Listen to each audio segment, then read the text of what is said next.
¿Cuántos vinieron a escuchar la palabra del Señor en esta mañana? Amén. Qué bueno es Dios. Bienvenidos a la iglesia. ¿Cuántos disfrutaron el 24 en familia? Compartieron con sus familias. Sí se nota que comieron mucha natilla y mucho buñuelo, mis hermanos.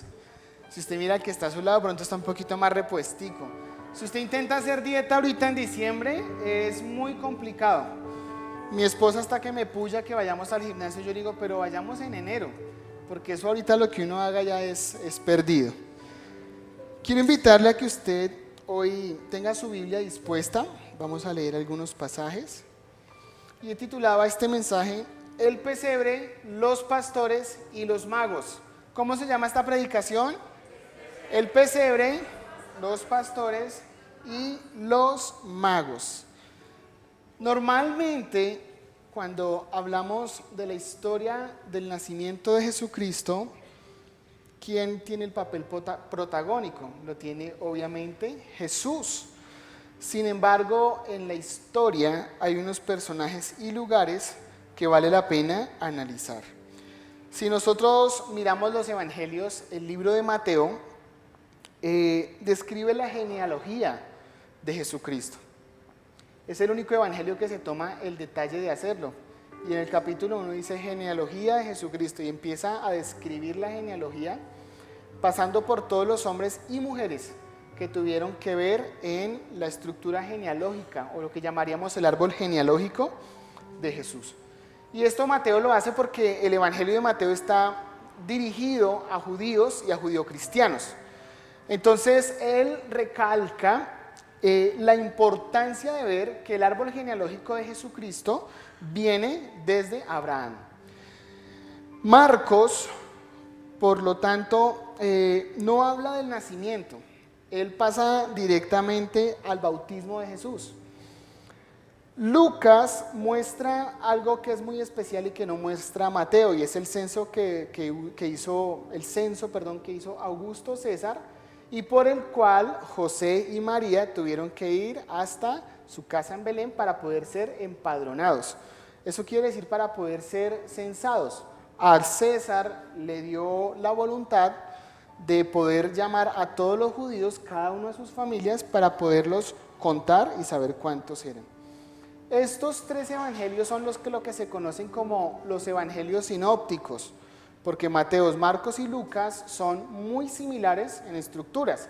Por eso cuando usted lee algunos versículos o algunos pasajes, usted se dará cuenta que lo que dice en Mateo también está escrito en Marcos. Mateo, a pesar de ser el primer evangelio que nosotros vemos, no es el primero. El primer evangelio que se escribió fue Marcos. Mateo toma parte de Marcos y Lucas toma parte de Mateo y de Marcos para contar algunas cosas. Y hay un evangelio que se sale de las casillas. Ese es el último evangelio, es el evangelio según San Juan. Ese evangelio es bien diferente, pero vamos a centrarnos en Mateo y Lucas, que son los que nos dan algunos aspectos con respecto al nacimiento de Jesucristo. Y el nacimiento de Jesucristo, y lo que quieren contar los evangelistas en su narración, es el reflejo de por quiénes vino el Señor Jesucristo. Si el Señor Jesucristo vino por usted, levante su mano bien alta. Eso está bien, lo tenemos bien clarito. Y lo primero que encontramos, lo encontramos en Lucas capítulo 2, versículos 6 y 7. Lucas 2,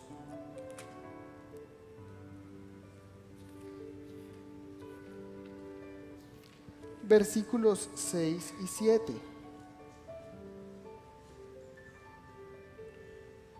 Lo vamos a leer a la voz de 3, muy fuerte todos. Ya estamos ahí, por reverencia a la palabra nos vamos a colocar en nuestros pies. Lucas 2, 6 y 7. Dice la bendita palabra que leemos en el nombre del Padre, del Hijo y del Espíritu Santo. Y aconteció que estando ellos allí, se cumplieron los días de su alumbramiento, y dio a luz a su hijo primogénito, y lo envolvió en pañales y lo acostó en un pesebre, porque no había lugar para ellos en el mesón. Amén. Tomemos asiento. Lo primero que nosotros tenemos que entender en el nacimiento de Jesucristo es que nació y tuvo que estar en un lugar poco apropiado para él. ¿Qué es un pesebre? ¿Qué es un pesebre? Usted dirá, no, lo que hicimos para decorar al pie del arbolito y el 24 a la medianoche pusimos ahí al niño Jesús. ¿Eso es un pesebre? No. ¿Usted alguna vez le ha dado por indagar qué es un pesebre? No. Hoy vamos a romper eso. Un pesebre es el lugar que es como una platea, como esas vasijas grandes. ¿Alguna vez usted ha ido a ver dónde le dan agua a las vacas? Que es un tazón largo, rectangular. Eso es un pesebre. Porque el lugar donde se ponen las ovejas y los animales se llama aprisco. ¿Sí? El pesebre es el lugar donde las vacas y los animalitos van a tomar agua o a comer. Eso es un pesebre. Ahora, mis hermanos, ¿dice la palabra que Jesucristo nació en un pesebre?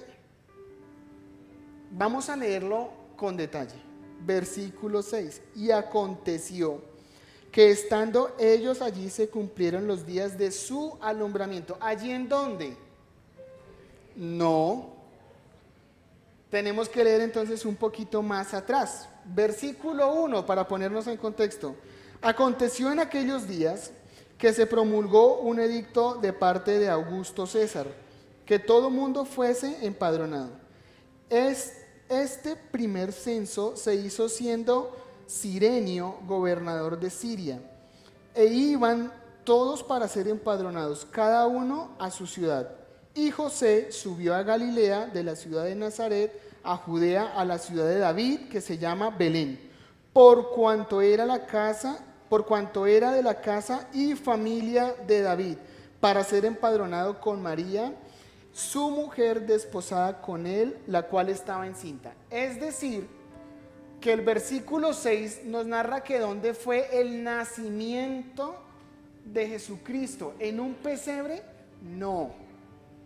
Mis hermanos, no puede ser que Jesucristo haya nacido en un pesebre. La Biblia nos dice que cuando Él nació, ya no fue lugar para Él y tuvieron que ponerlo en un pesebre, porque no era un lugar apto para el Rey de Reyes y Señor de Señores, pero fue lo único que se encontró.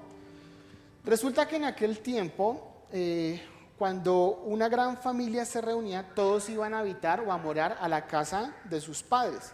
Según lo que dicen algunos entendidos en la palabra, es que cuando José y María llegaron, ya era tarde. ¿Cuántos se reunieron en familia este 24 de diciembre? ¿Y recibieron familia? ¿Sí recibieron familia? Hay reuniones en familia donde hay tantos que, como dijo Celia Cruz, no hay cama para tanta gente. Y eso mismo le pasó a José y María. Ellos llegaron y estando allí en Belén, justo ahí, nació Jesucristo. Y esto para darle el verdadero valor o el verdadero sentido a la profecía que decía, y de ti, Belén, nacerá el Salvador del mundo. Llegaron allí y allí nació Jesucristo. Ahora, no encontraron lugar para ellos.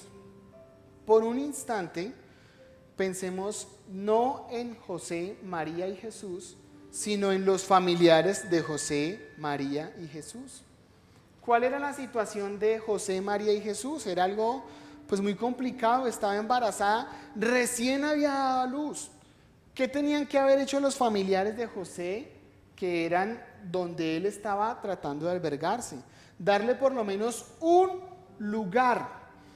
Y la palabra dice que no encontraron un lugar para ellos. Yo no sé si usted se había puesto a pensar en esto.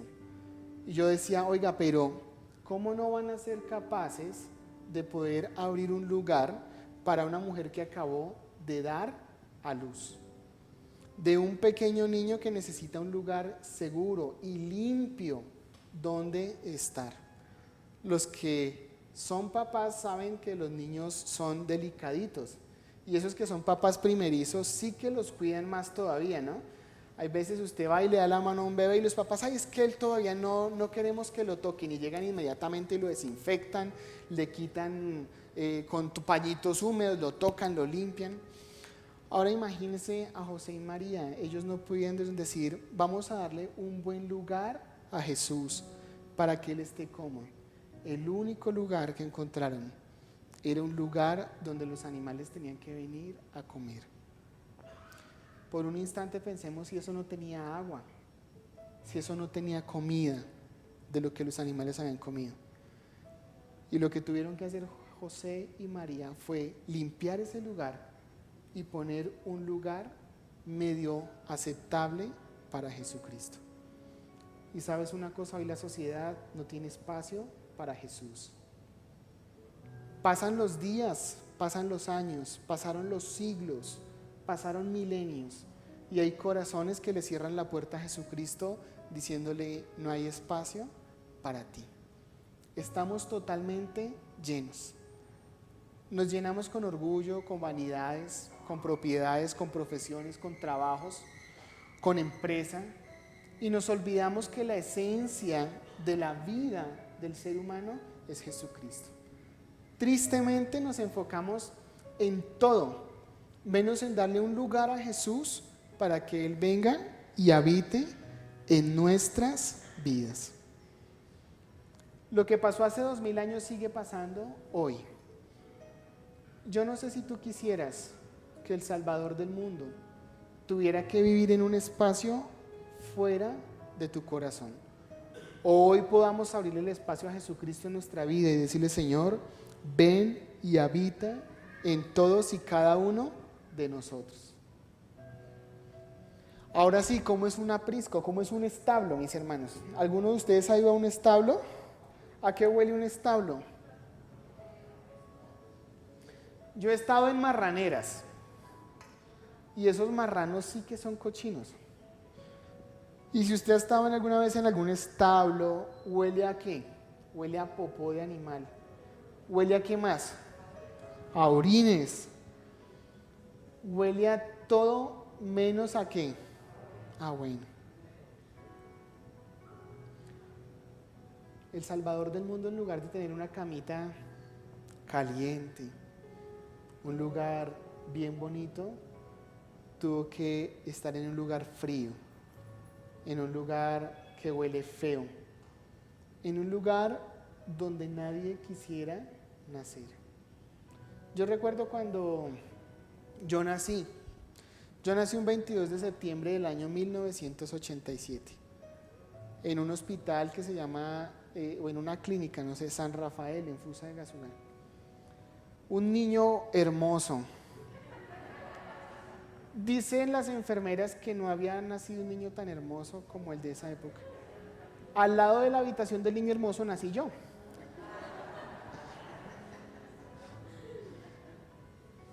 Cuando yo nací, mi papá dijo, qué chino tan feo. ¿Y saben por qué? Porque mi mamá dijo, ya el niño va a nacer. Y el doctor dijo, todavía no.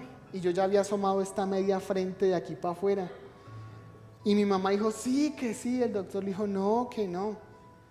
Y por demorarme tanto, se me abrió aquí como un segundo, como si yo tuviera dos plantas. Aquí como si tuviera primer piso y segundo piso. Pero así como yo, usted y yo tuvimos un lugar donde pudimos estar tranquilos, donde pudimos sentirnos seguros. ¿Y qué era nuestra vida? ¿O qué es nuestra vida comparada con la vida del Salvador del mundo, del Hijo de Dios? Es que hay veces nosotros no entendemos estas cosas. Y es triste porque lo que quiere decir Mateo es que no hubo un lugar en la cultura judía ni en el mundo para Jesucristo. Así como nació en un pesebre, tuvo que vivir aislado para los que Él vino a salvar, porque no le recibieron, no tuvieron un lugar para Él, un espacio para Él. Y muchas veces nosotros como cristianos decimos, Señor, ven y habita mi corazón, pero nuestra vida realmente dista muchísimo de las promesas y de las palabras que nosotros al Señor le hacemos. Porque no abrimos un espacio para el Señor cuando nuestra vida vive sumida en el pecado. Cuando yo voy a la iglesia por cumplir, por estar. porque yo vengo a la iglesia a pedir perdón solamente por los errores que cometí durante la semana. Y se vuelve cíclica mi vida. Y cometo error y pido perdón, y cometo error y pido perdón. Y no me vuelvo un lugar para que el Señor venga y habite en mi vida de una manera constante. Lo segundo que yo encuentro, mis hermanos, es que muestra que Jesús no fue bien recibido, pero muestra para quiénes vino Jesús. Lucas capítulo 2, versículos del 8 al 12.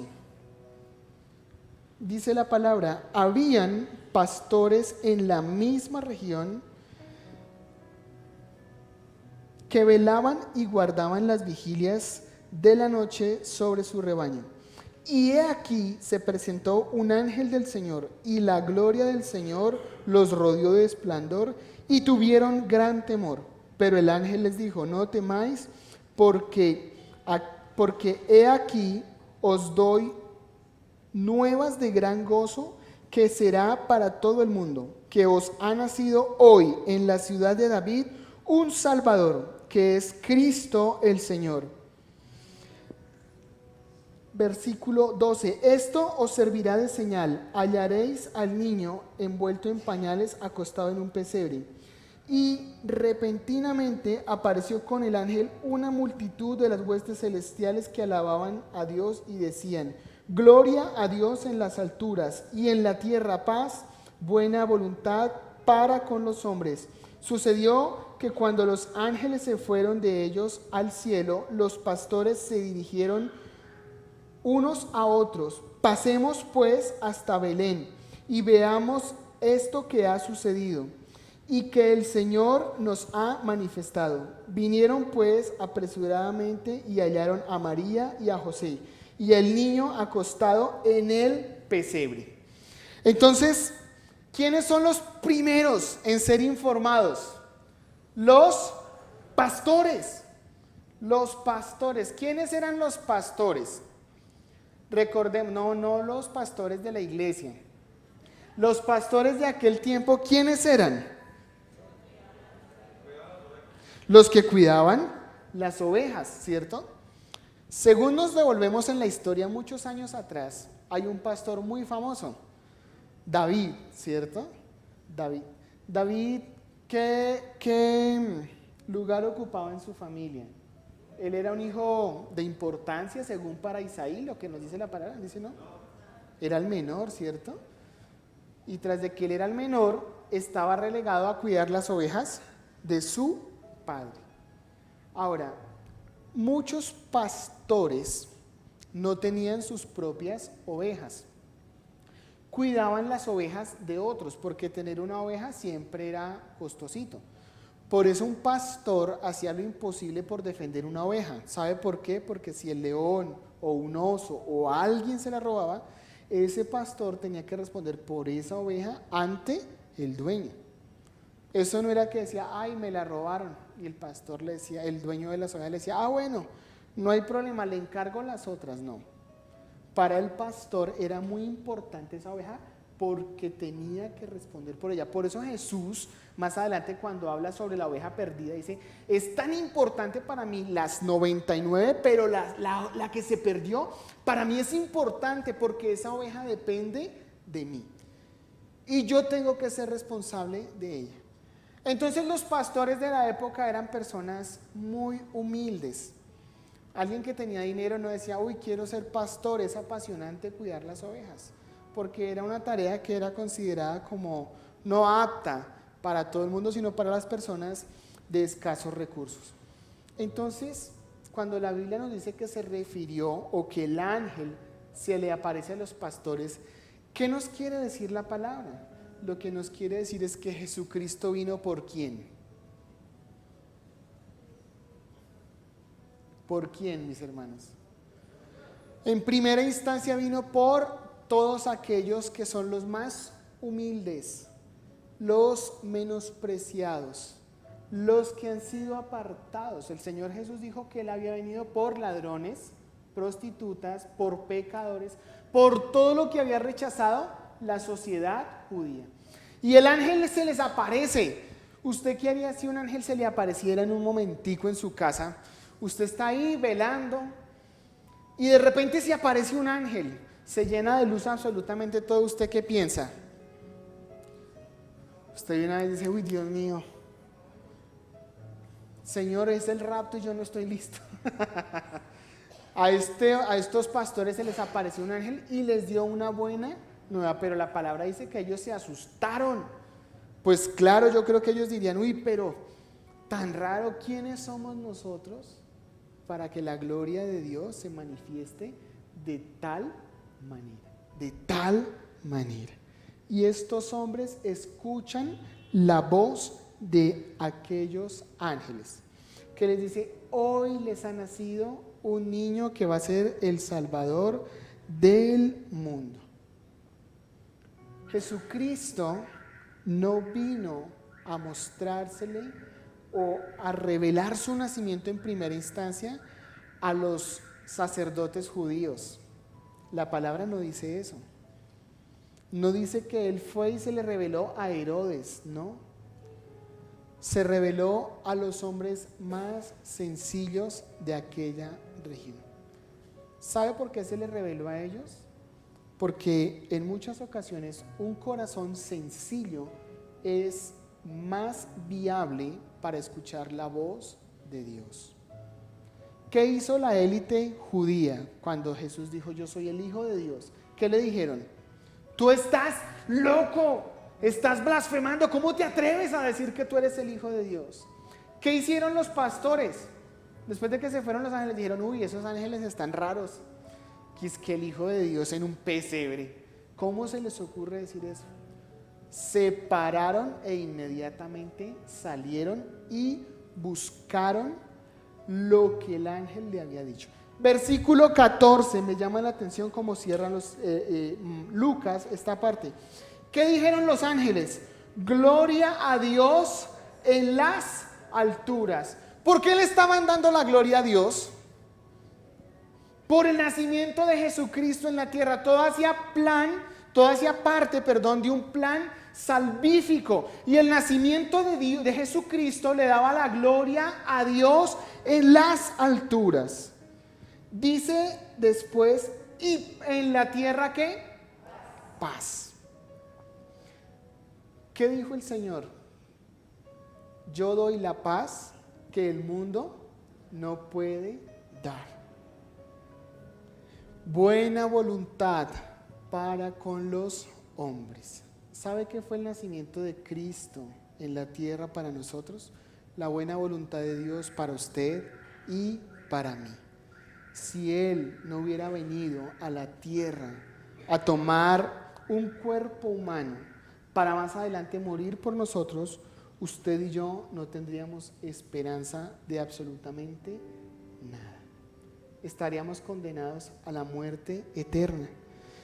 Ahora, eso lo describe Lucas, describió el lugar y los primeros. Ahora, Mateo describe a otros personajes.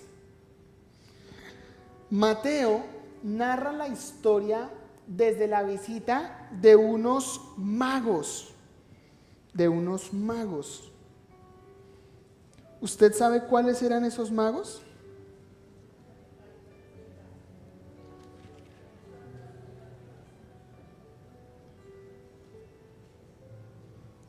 ¿Sabe cuáles son esos magos?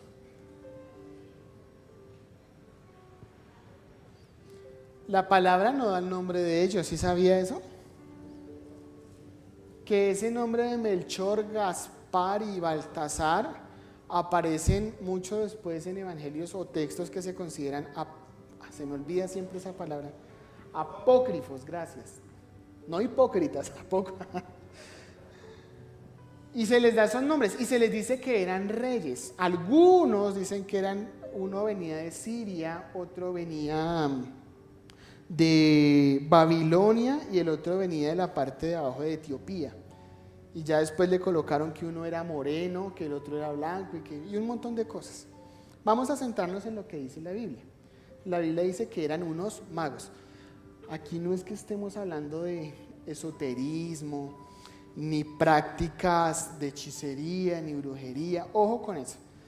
La palabra magos, en plural magoi, en griego, se refiere a una casta de sacerdotes persas o babilonios, o personas que eran muy sabias.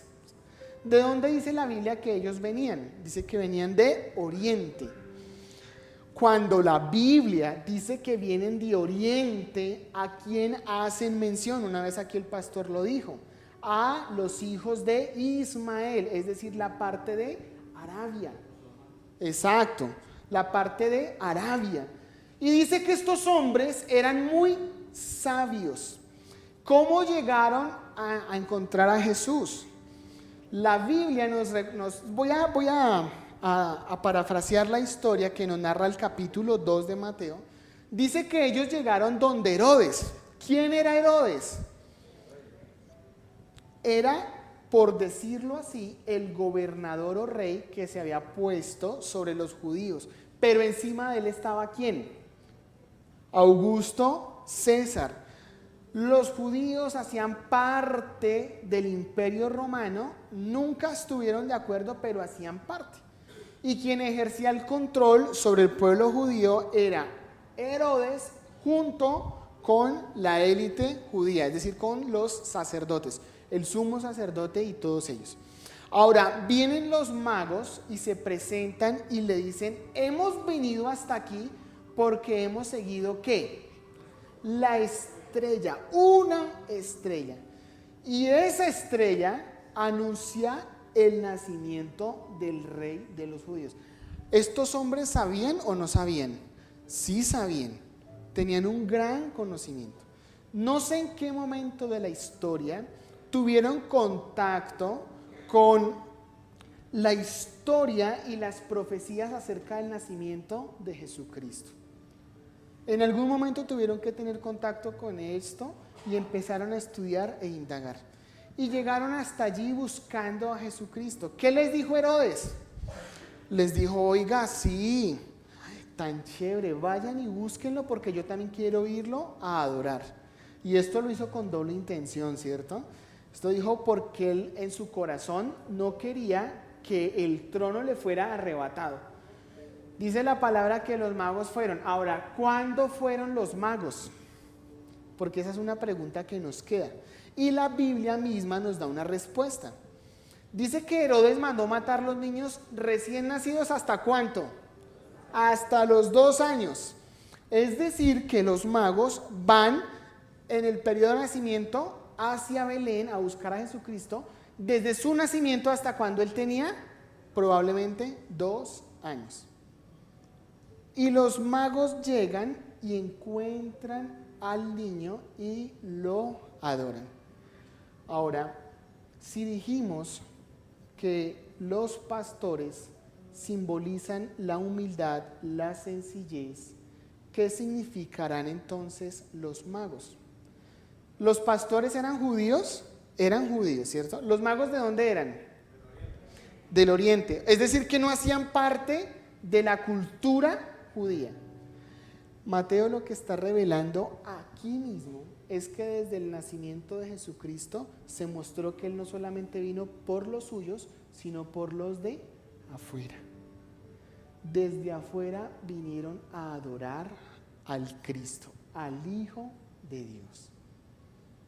¿Qué trajeron? ¿Sí se acuerda qué trajeron?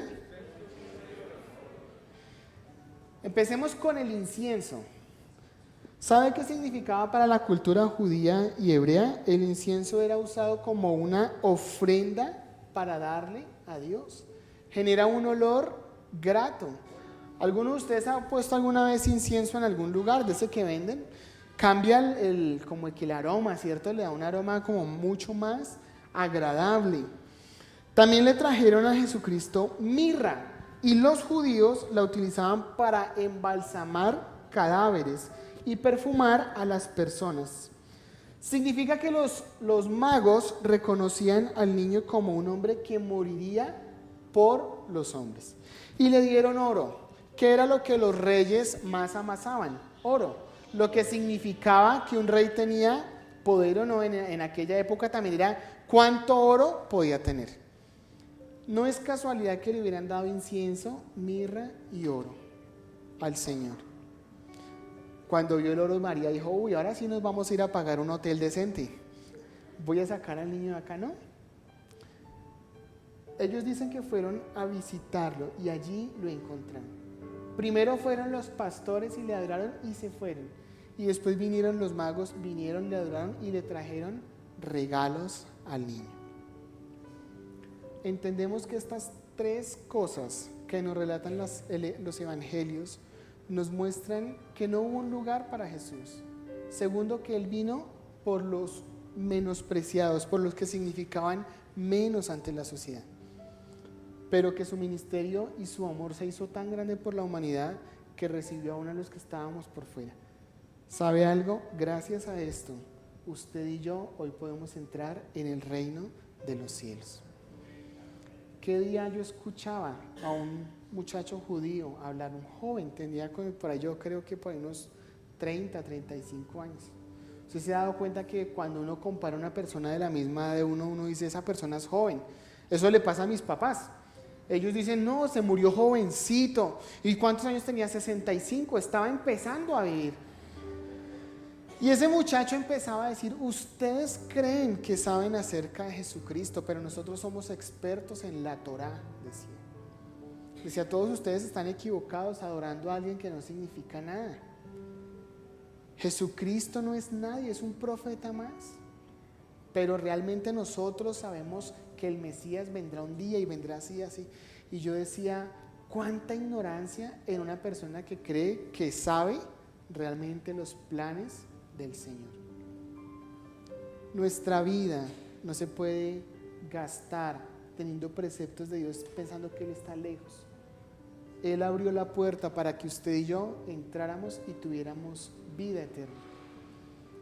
¿Qué haría usted si se encontrara frente a ese pesebre, al Señor Jesucristo ahí en esa tinaja? Yo no sé, yo creo que yo lo alzaría. Yo no soy muy bueno alzando bebés, porque me da como cosa que se me caiga alguno. Pero yo lo alzaría y lo abrazaría, lo pondría aquí y lo consentiría. Y mientras lo hago, le daría gracias a Dios por haber tenido compasión y misericordia de un mundo que le ha dado la espalda. ¿Sabe cuál es la más grande manifestación de amor? Entregar a tu hijo por alguien que no te valora. Entregar a tu hijo por alguien que te ha dado la espalda y que vive de espaldas a ti. Jesucristo vino y nació en un lugar difícil. Tuvo que ser acomodado en un pesebre porque la palabra dice que no hubo lugar para ellos. Dice la palabra que Él vino por los más humildes, por los menospreciados. Y yo no sé si en algún momento tú has sentido que tu vida no vale mucho o que tu vida no vale nada. Quiero decirte que tu vida vale tanto, tanto, que Jesucristo vino por ti. ¿Tú qué consideras que no tuviste la estatura adecuada? Que estás un poquito más gordito, un poquito más flaquito, que no eres bueno para hablarle a otras personas del Evangelio. Quiero decirte que Dios es especialista en usar personas así. Moisés, ¿qué dijo? Si yo soy tardo para hablar. Gedeón, ¿qué dijo? Esforzado y valiente yo. David, ¿qué dijo? Ay, pero si yo, el menor de todos, pastor de ovejas. El Señor siempre usó lo más sencillo. ¿Sabes por qué? Porque un corazón sencillo es más apto a escuchar la voz de Dios. Por eso hay tantas personas afuera preparadas, que les cuesta, que creen que se las saben todas y que creen que Dios es un mito, es un cuento y que Dios no existe, que eso es para aquellas personas que no tienen conocimiento y al no tener conocimiento tienen que tener fe. La palabra del Señor dice, bienaventurados los que sin ver creyeron. Y a nosotros se nos tildará de locos. Ustedes van y adoran a alguien que no ven. Y yo tengo que decirles, no lo vemos, pero lo sentimos. Lo sentimos todo el tiempo actuando en nuestras vidas. Y Él abrió la puerta para que usted y yo podamos entrar. la palabra de Dios se ha cumplido hasta el día de hoy. Y usted y yo somos salvos gracias a creer en el Señor Jesucristo. Él abrió las puertas del cielo para que todos pudiéramos entrar y en Él tener vida eterna. Dígame si eso no es para darle las gracias a Dios y glorificarlo con un fuerte aplauso en esta mañana.